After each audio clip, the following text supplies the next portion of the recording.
Hello, in this video I will show you how to install Microsoft Edge browser on Motorola Moto G. So you have to start by opening your Google Play Store, then click on search bar and type in Edge.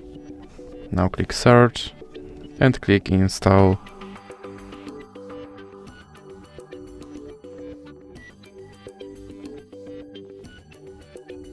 And now you can click open.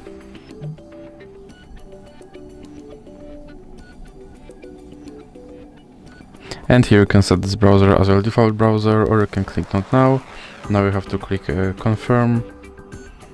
And as you can see, my Microsoft Edge browser is now installed and ready to use. So that's it for this video. If you liked it, please remember to leave a like and subscribe.